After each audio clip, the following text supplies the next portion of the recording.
Funding for this program is provided by. Additional funding provided by.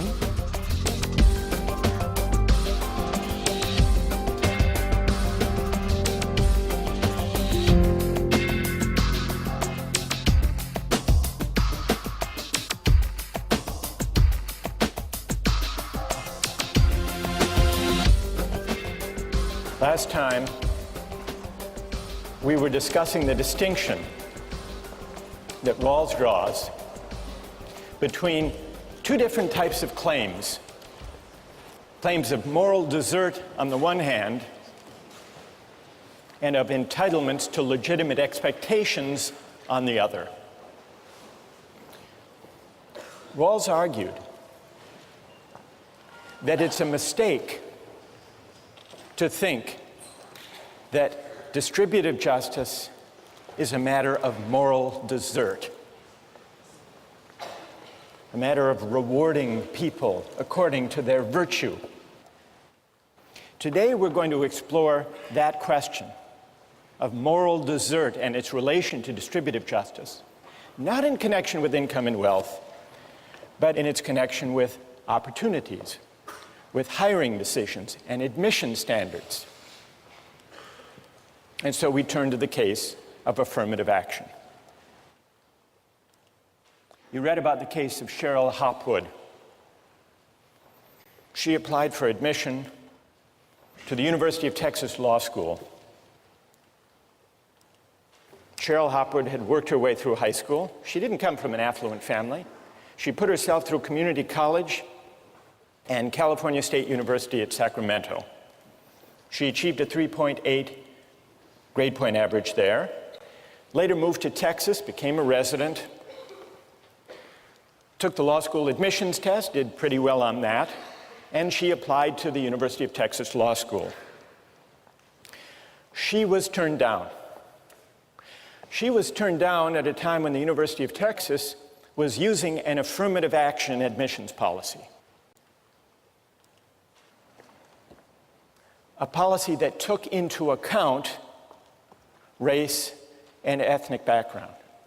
The University of Texas said 40% of the population of Texas is made up of African Americans and Mexican Americans. It's important that we, as a law school, have a diverse student body. And so we are going to take into account not only grades and test scores, but also the demographic makeup of our class, including its race and ethnic profile. The result, and this is what Hopwood complained about, the result of that policy is that some applicants to the University of Texas Law School with a lower academic index, which includes grades and test scores, than hers, were admitted, and she was turned down. She said, she argued, I'm just being turned down because I'm white. If I were a member of a minority group with my grades and test scores, I would have been admitted. And the statistics, the admissions statistics that came out in the trial confirmed that African American and Mexican American applicants that year who had her grades and test scores were admitted. It went to federal court. Now, put aside the law, let's consider it from the standpoint of justice and morality. Is it fair or is it unfair? Does Cheryl Hopwood have a case, a legitimate complaint?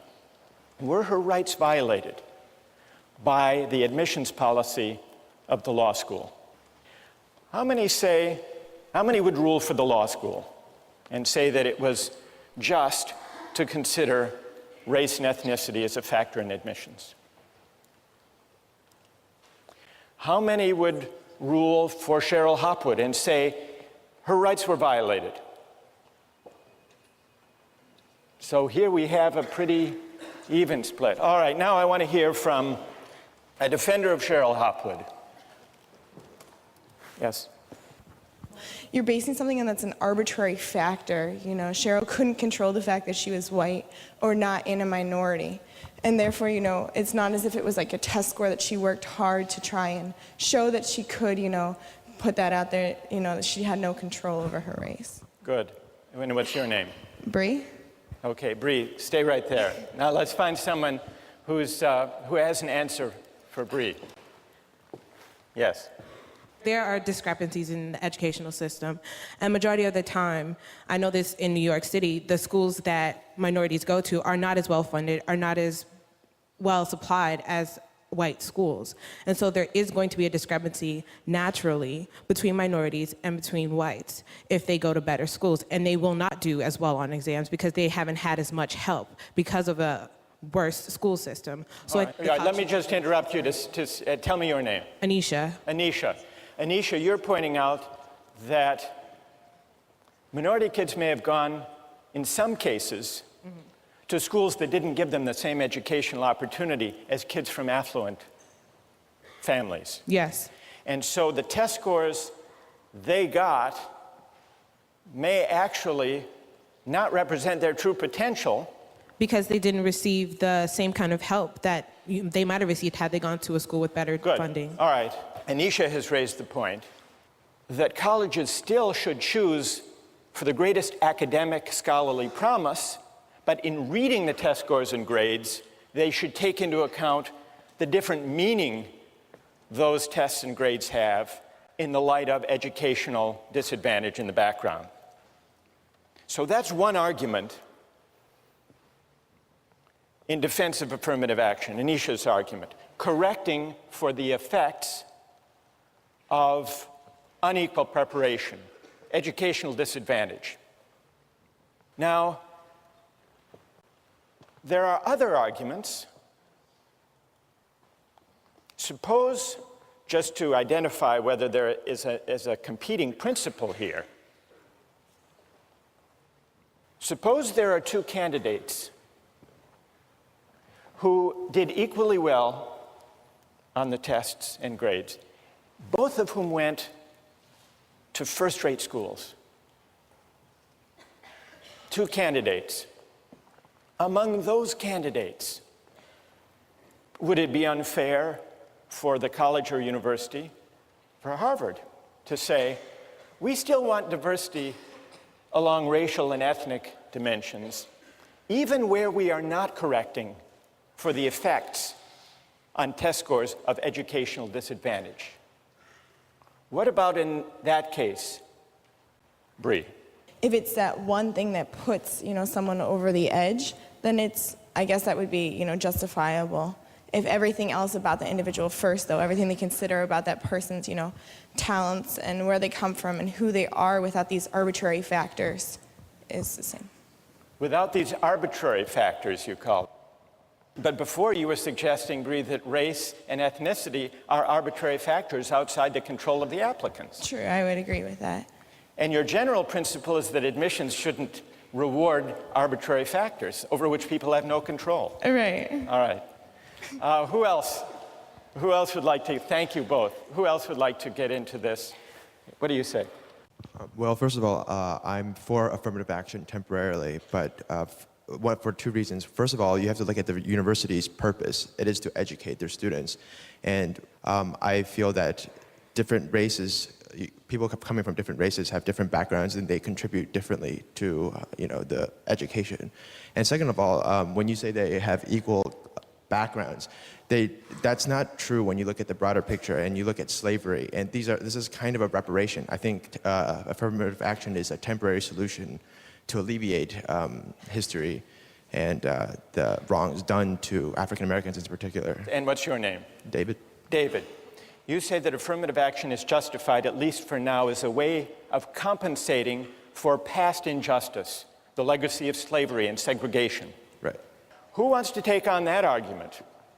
We need now a critic of affirmative action. Yes, go ahead. I think that what happened in the past has no bearing on what happens today, and I think that discriminating based on race should always be wrong, whether you're discriminating against one group or another. Just because our ancestors did something doesn't mean that that should have any effect on what happens with us today. All right, good. I'm sorry, your name is? Kate? Kate. All right, who has an answer for Kate? Yes. I just wanted to comment and say that Tell us your name. my name is Mansour. Because of slavery, because of past injustices, today we have a higher proportion of African Americans who are in poverty, who face less opportunities than white people. And so because of slavery 200 years ago, and because of Jim Crow, and because of segregation, today we have injustice based on race. Kate? I think that there are differences, obviously, but the way to fix those differences is not by some artificial fixing of the result. You need to fix the problem. So we need to address differences in education and differences in upbringing with programs like Head Start and giving more funding to lower income schools rather than trying to just fix the result so it makes it look like it's equal when really it isn't. Yes. Well, with regard to affirmative action based on race, I just want to say that white people have had their own affirmative action in this country for more than 400 years. It's called nepotism and quid pro quo. So there's nothing wrong with correcting the injustice and discrimination that's been done to black people for 400 years. Good. Tell us your name. Hannah? Hannah. All right, who has an answer for Hannah? And just to add to Hannah's point, because we need now someone to respond. Hannah, you could have also mentioned legacy admission. Exactly. I was going to say, if you disagree with affirmative action, you should disagree with legacy admission, because it's obvious from looking around here that there are more white legacies than black legacies in the history of Harvard University.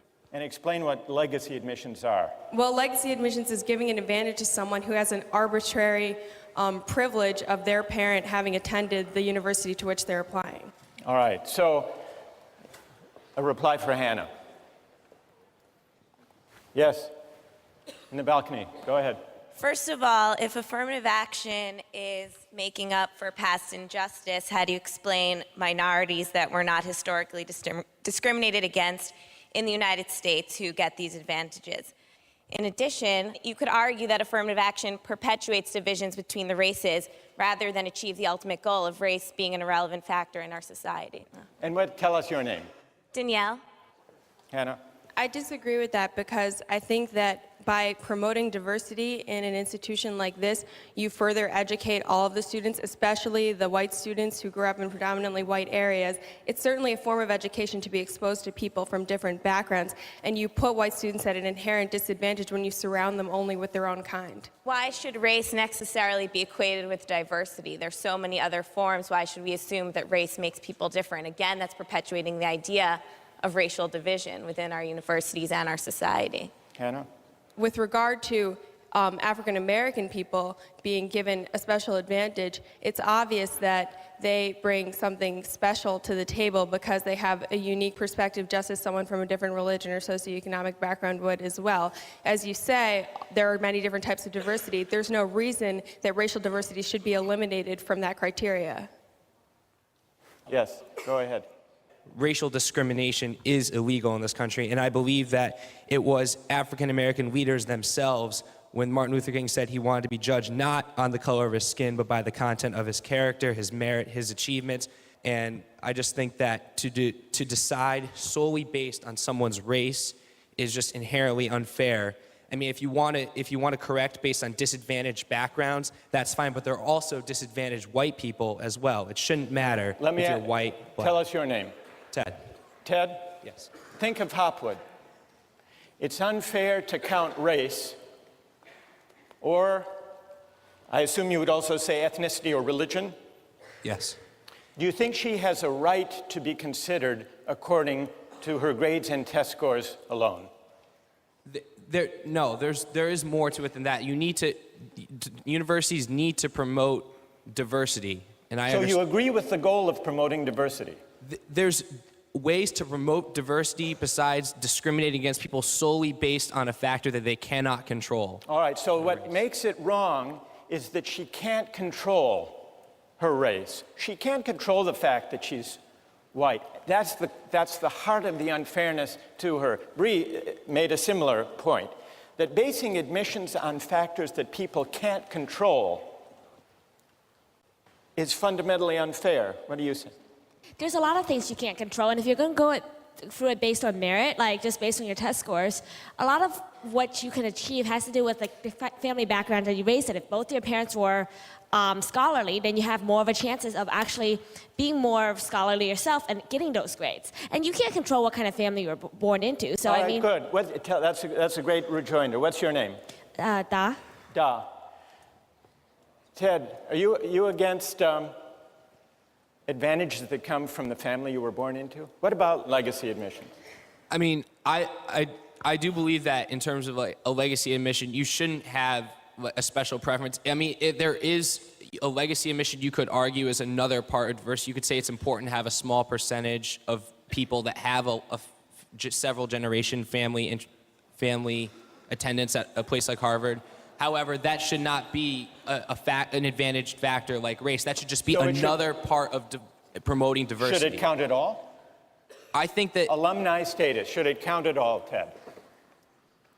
Yes, it should count. All right, I want to step back for a moment from these arguments. Thank you all for these contributions. We're going to come back to you. If you've listened carefully, I think you will have noticed 3 different arguments emerge from this discussion in defense of considering race and ethnicity as a factor in admissions. One argument has to do with correcting for the effects of educational disadvantage. That was Anisha's argument. This is what we might call the corrective argument. Correcting for differences in educational background, the kind of school people went to, the opportunities they had, and so on. That's one argument. What's worth noticing, though, is that that argument is consistent in principle with the idea that only academic promise and scholarly potential should count in admissions. We just need to go beyond test scores and grades alone to get a true estimate of academic promise and scholarly ability. That's the first argument. Then we heard a second argument that said affirmative action is justified even where there may not be the need to correct for educational disadvantage in a particular applicant's case. It's justified as a way of compensating for past wrongs, for historic injustices. So that's a compensatory argument, compensating for past wrongs. Then we heard a different argument for affirmative action from Hannah and others that argued in the name of diversity. Now, the diversity argument is different from the compensatory argument because it makes a certain appeal to the social purpose or the social mission of the college or university. There are really 2 aspects to the diversity argument. One says it's important to have a diverse student body for the sake of the educational experience for everyone. Hannah made that point. And the other talks about the wider society. This was the argument made by the University of Texas in the Hopwood case. We need to train lawyers and judges and leaders, public officials, who will contribute to the strength, the civic strength of the state of Texas and the country as a whole. So there are 2 different aspects to the diversity argument, but both are arguments in the name of the social purpose or the social mission or the common good served by the institution. Well, what about the force of these arguments? We've also heard objections to these arguments. The most powerful objection to the compensatory argument is it fair to ask Cheryl Hopwood today to make the sacrifice, to pay the compensation for an injustice that was admittedly committed and was egregious in the past, but in which she was not implicated? Is that fair? So that's an important objection to the compensatory argument. And in order to meet that objection, we would have to investigate whether there is such a thing as group rights or collective responsibility that reaches over time. So having identified that issue, let's set it aside to turn to the diversity argument. The diversity argument doesn't have to worry about that question, about collective responsibility for past wrongs, because it says, for reasons Hannah and others pointed out, that the common good is served, is advanced, if there is a racially and ethnically diverse student body. Everyone benefits. And this indeed was the argument that Harvard made when it filed a friend of the court brief to the Supreme Court in the 1978 case, affirmative action case, the Bakke case.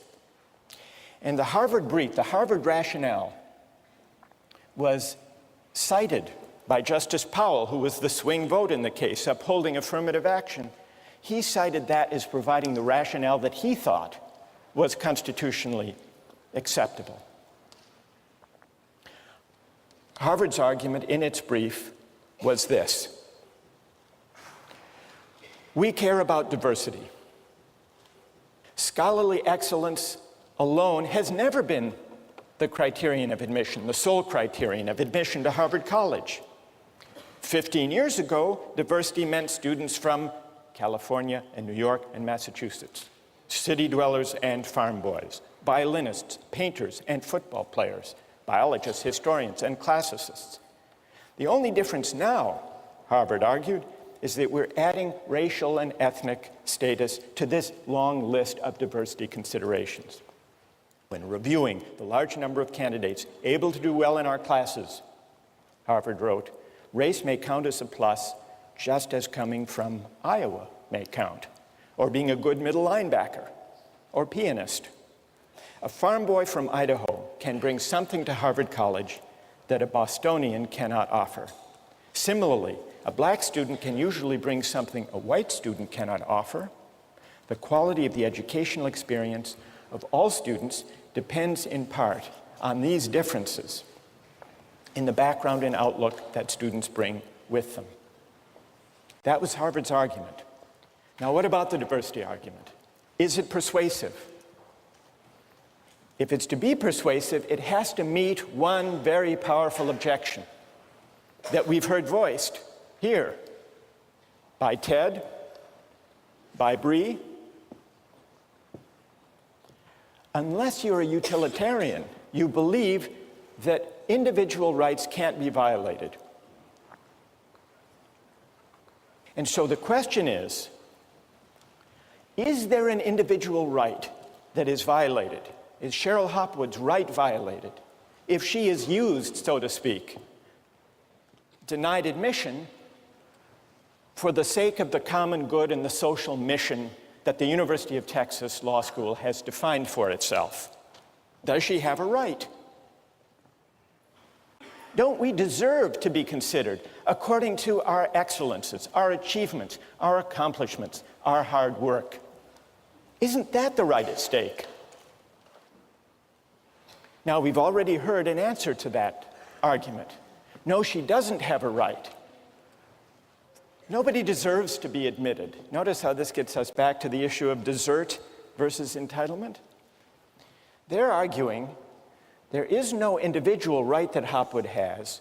She doesn't deserve to be admitted according to any particular set of criteria that she believes to be important, including criteria that have only to do with her efforts and achievements.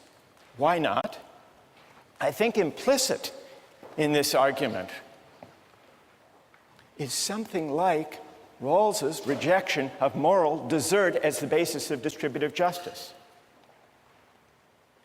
Yes, once Harvard defines its mission and designs its admission policy in the light of its mission, people are entitled, who fit those criteria, they are entitled to be admitted. But according to this argument, no one deserves that Harvard College define its mission and design its admission criteria in the first place in a way that prizes the qualities they happen to have in abundance, whether those qualities are test scores or grades or the ability to play the piano or to be a good middle linebacker or to come from Iowa or to come from a certain minority group. So you see how this debate about affirmative action, especially the diversity argument, takes us back to the question of rights, which in turn takes us back to the question of whether moral desert is or is not the basis for distributive justice. Think about that over the weekend, and we'll continue this discussion next time.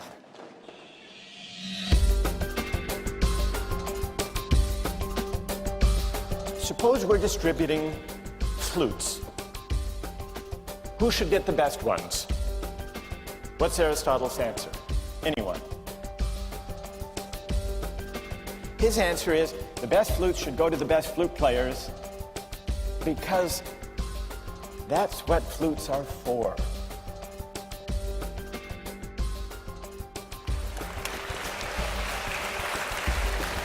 When we ended last time, we were considering arguments for and against affirmative action, counting race as a factor in admissions. And in the course of the discussion, three arguments emerged, three arguments for affirmative action. One of them was the idea that race and ethnic background should count as a way of correcting for the true meaning of test scores and grades, getting a more accurate measure of the academic potential those scores, those numbers represent. Second was what we called the compensatory argument, the idea of righting past wrongs, past injustice. And the third was the diversity argument. And when Cheryl Hopwood in the 1990s challenged the University of Texas Law School's affirmative action program in the federal courts, the University of Texas made another version of the diversity argument, saying that the broader social purpose, the social mission of the University of Texas Law School is to produce leaders in the legal community, in the political community, among judges, lawyers, legislators, and therefore it's important that we produce leaders who reflect the background and the experience and the ethnic and the racial composition of the state of Texas. It's important for serving our wider social mission. That was the University of Texas Law School's argument. And then we considered an objection to the diversity argument, which after all is an argument in the name of the social mission, the common good. We saw that Rawls does not simply believe that arguments of the common good or the general welfare should prevail if individual rights must be violated in the course of promoting the common good. You remember that was the question, the challenge to the diversity rationale that we were considering when we finished last time. And we began to discuss the question, well, what right might be at stake? Maybe the right to be considered according to factors within one's control. Maybe this is the argument that Cheryl Hopwood implicitly was making. She can't help the fact that she's white. Why should her chance at getting into law school depend on a factor she can't control? And then Hannah, who was advancing an argument last time, said Harvard has the right to define its mission any way it wants to. It's a private institution. And it's only once Harvard defines its mission that we can identify the qualities that count. So no rights are being violated. Now, what about that argument? What I would like to do is to hear objections to that reply and then see whether others have an answer. Yes. And tell us your name. Da. Da. Right. You spoke up last time. All right. How do you answer that argument?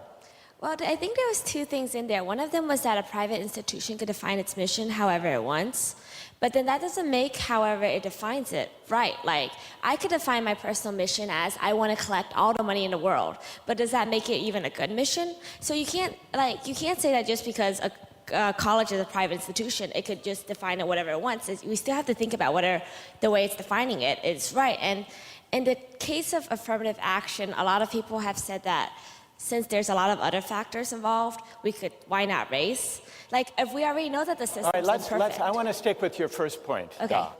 Here's Da's objection. Can a college or university define its social purpose any way it wants to, and then define admissions criteria accordingly? What about the University of Texas Law School, not today, but in the 1950s? Then there was another Supreme Court case against the admissions policy of the University of Texas Law School because it was segregated. It only admitted whites. And when the case went to court back in the 50s, the University of Texas Law School also invoked its mission. Our mission as a law school is to educate lawyers for the Texas bar, for Texas law firms. And no Texas law firm hires African Americans. So to fulfill our mission, we only admit whites. Or consider Harvard in the 1930s, when it had anti-Jewish quotas. President Lowell, president of Harvard in the 1930s, said that he had nothing personally against Jews, but he invoked the mission, the social purpose of Harvard, he said, which is not only to train intellectuals. Part of the mission of Harvard, he said, is to train stockbrokers for Wall Street, presidents and senators. And there are very few Jews who go into those professions. Now, here's the challenge. Is there a principal distinction between the invocation of the social purpose of the college or university today in the diversity rationale and the invocation of the social purpose or mission of the university by Texas in the 1950s or Harvard in the 1930s? Is there a difference in principle? What's the reply? Hannah? Well, I think that the principle that's different here is basically the distinction between inclusion versus exclusion. I think that it's morally wrong of the university to say, we're going to exclude you on the basis of your religion or your race. That's denial on the basis of arbitrary factors. What Harvard is trying to do today with its diversity initiatives is to include groups that were excluded in the past. Good. Stay there. Let's see if someone would like to reply. Go ahead. This was kind of in support of Hannah rather than a reply, but That's all right. I was going to say another principal difference can be based on malice being the motivation, I guess, for the historical segregation act. So it's saying that we're not going to let blacks or Jews in because they're worse as people or as a group. Good. So the element of malice isn't present. And what's your name? Stevie? Stevie says that in the historic segregationist, racist, anti-Semitic quotas or prohibitions, there was built into them a certain kind of malice, a certain kind of judgment that African Americans or Jews were somehow less worthy than everybody else. Whereas present day affirmative action programs don't involve or imply any such judgment. What it amounts to saying is, so long as a policy just uses people in a way as valuable to the social purpose of the institution, it's okay, provided it doesn't judge them maliciously, as Stevie might add, as intrinsically less worthy. I'd like to raise a question. Doesn't that concede that all of us, when we compete for positions or for seats in colleges and universities, in a way are being used, not judged, but used in a way that has nothing to do with moral desert?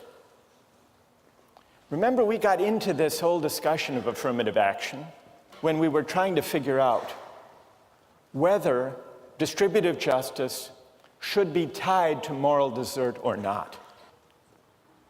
And we were launched on that question by Rawls and his denial, his rejection of the idea that distributive justice, whether it's positions or places in the class or income and wealth, is a matter of moral desert.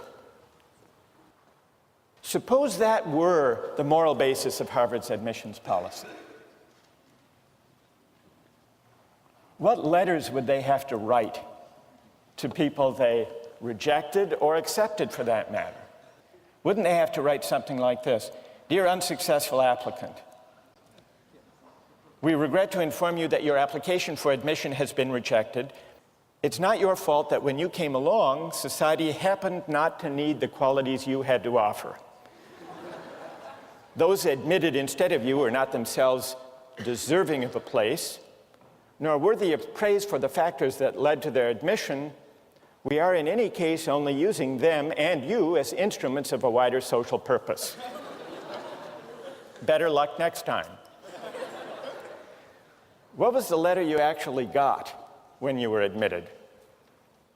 Perhaps it should have read something like this. Dear successful applicant, we are pleased to inform you that your application for admission has been accepted. It turns out, lucky for you, that you have the traits that society needs at the moment, so we propose to exploit your assets for society's advantage. You are to be congratulated, not in the sense that you deserve credit for having the qualities that led to your admission, but only in the sense that the winner of a lottery is to be congratulated, and if you choose to accept our offer, you will ultimately be entitled to the benefits that attach to being used in this way. We look forward to seeing you in the fall. Now, there is something a little odd, morally odd, if it's true that those letters do reflect the theory, the philosophy underlying the policy. So here's the question they pose. And it's a question that takes us back to a big issue in political philosophy. Is it possible, and is it desirable, to detach questions of distributive justice from questions of moral desert and questions of virtue? In many ways, this is an issue that separates modern political philosophy from ancient political thought. What's at stake in the question of whether we can put desert, moral desert aside? It seemed when we were reading Rawls that the incentive, the reason he had for detaching distributive justice from moral desert was an egalitarian one. That if we set desert to one side, there's greater scope for the exercise of egalitarian considerations. The veil of ignorance, the two principles, the difference principle, helping the least well off, redistribution and all that. But what's interesting is if you look at a range of thinkers we've been considering, there does seem to be a reason they want to detach justice from desert that goes well beyond any concern for equality. Libertarian rights-oriented theorists of the kind we've been studying, as well as egalitarian rights-oriented theorists, including Rawls, and for that matter also including Kant, all agree, despite their disagreements over distributive justice and the welfare state and all of that, they all agree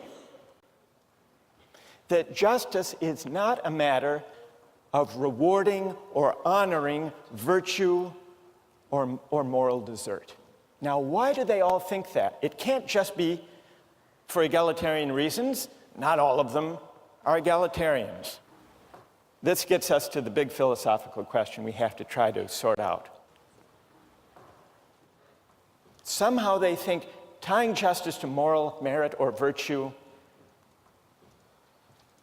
is going to lead away from freedom, from respect for persons as free beings.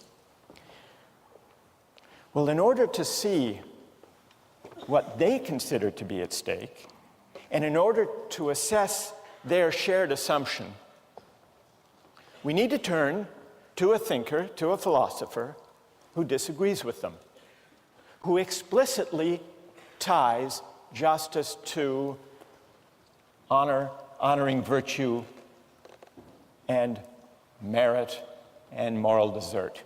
And that thinker is Aristotle.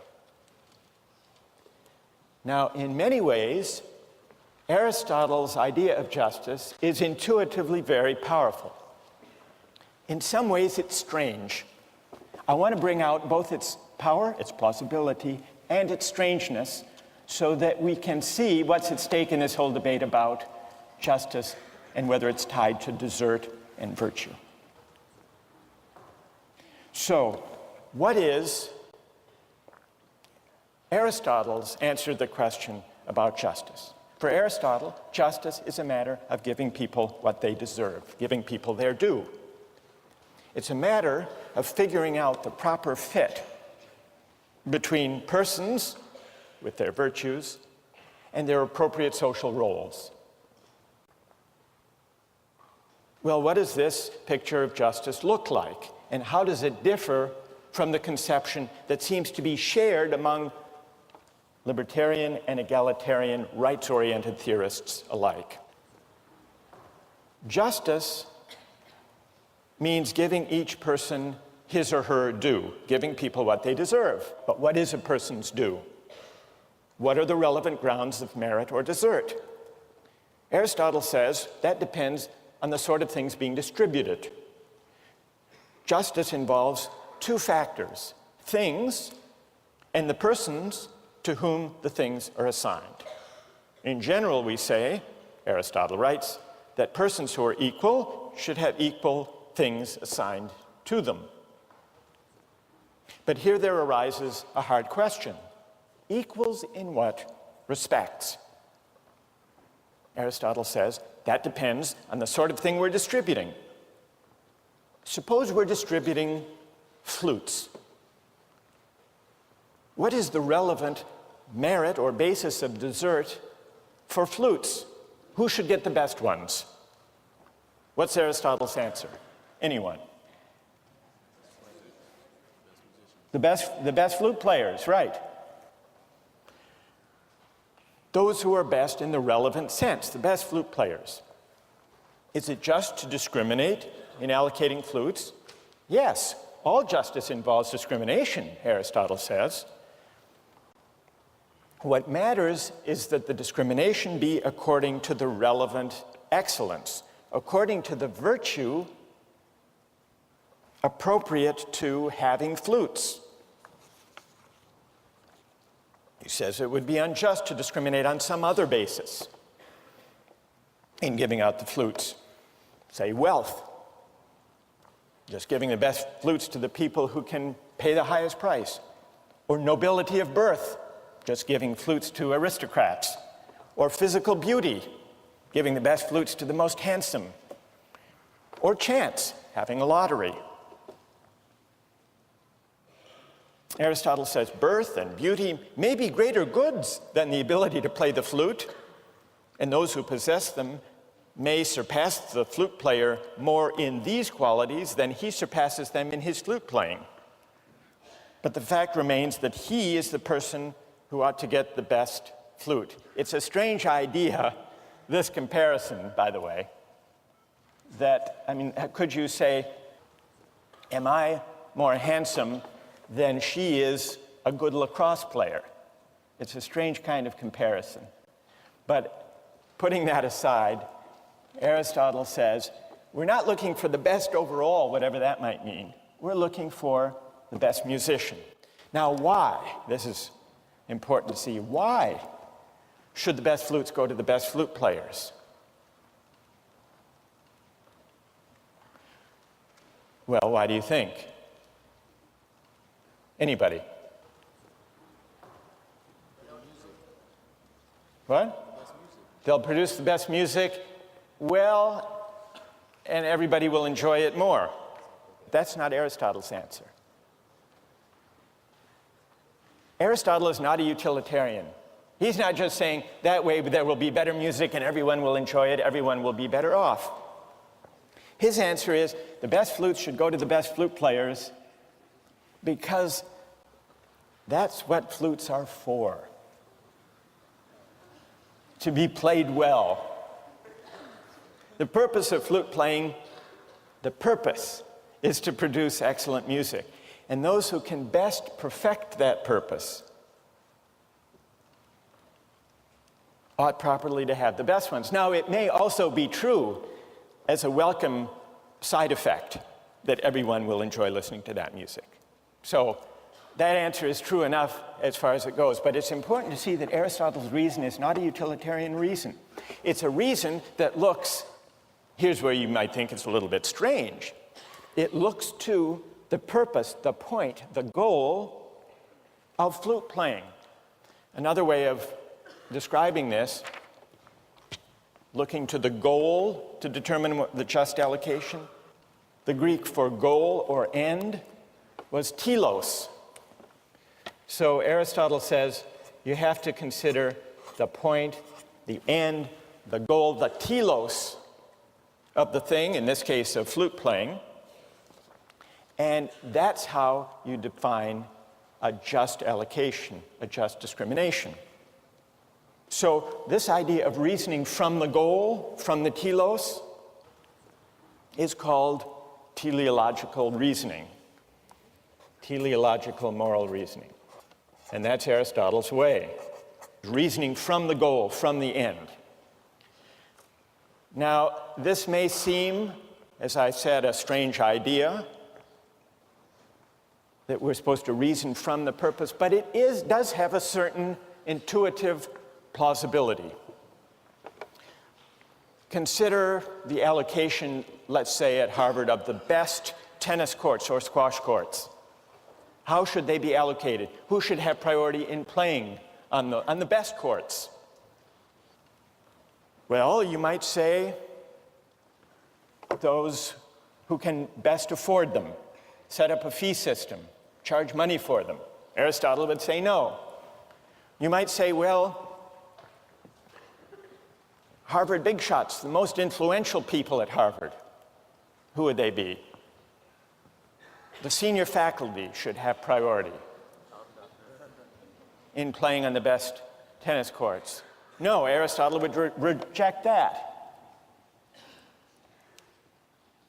Some scientist may be a greater scientist than some varsity tennis player is a tennis player, but still the tennis player is the one who should have priority for the best, playing on the best tennis court. There is a certain intuitive plausibility to this idea. Now, one of the things that makes it strange is that in Aristotle's world, in the ancient world, it wasn't only social practices that were governed, in Aristotle's view, by teleological reasoning and teleological explanation. All of nature was understood to be a meaningful order, and what it meant to understand nature, to grasp nature, to find our place within nature, was to inquire into and read out the purposes or the telos of nature. And with the advent of modern science, it's been difficult to think of the world that way, and so it makes it harder, perhaps, to think of justice in a teleological way. But there is a certain naturalness to thinking about even the natural world as teleologically ordered, as a purposive whole. In fact, children have to be educated out of this way of looking at the world. I realized this when my kids were very young and I was reading them a book, Winnie the Pooh. And Winnie the Pooh gives you a great idea of how there is a certain natural, childlike way of looking at the world in a teleological way. You may remember a story of Winnie the Pooh walking in the forest one day. He came to a place in the forest, and from the top of a tree there came a loud buzzing noise. Winnie the Pooh sat at the foot of the tree, put his head between his paws, and began to think. Here's what he said to himself. That buzzing noise means something. You don't get a buzzing noise like that just buzzing and buzzing without its meaning something. If there's a buzzing noise, somebody's making a buzzing noise. And the only reason for making a buzzing noise that I know of is because you're a bee. Then he thought for another long time and said, and the only reason for being a bee that I know of is making honey. And then he got up and he said, and the only reason for making honey is so I can eat it. So he began to climb the tree. This is an example of teleological reasoning. It isn't so implausible after all. Now, we grow up and we're talked out of this way of thinking about the world. But here's the question. Even if teleological explanations don't fit with modern science, even if we've outgrown them in understanding nature, isn't there something still intuitively and morally plausible, even powerful, about Aristotle's idea that the only way to think about justice is to reason from the purpose, the goal, the telos of the social practice? And isn't that precisely what we were doing when we were disagreeing about affirmative action? You could almost recast that disagreement as one about what the proper, appropriate purpose or end of a university education consists in. Reasoning from the purpose or from the telos or from the end, Aristotle says that's indispensable to thinking about justice. Is he right?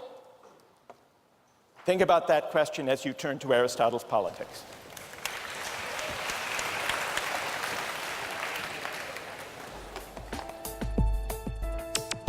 Don't miss the chance to interact online with other viewers of Justice. Join the conversation, take a pop quiz, watch lectures you've missed, and learn a lot more. Visit justiceharvard.org. It's the right thing to do.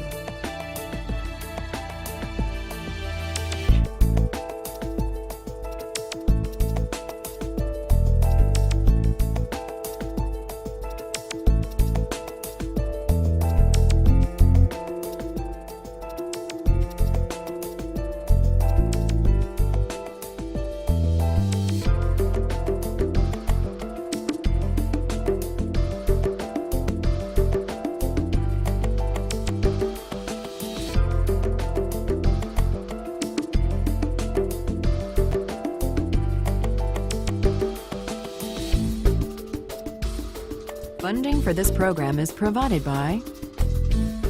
Additional funding provided by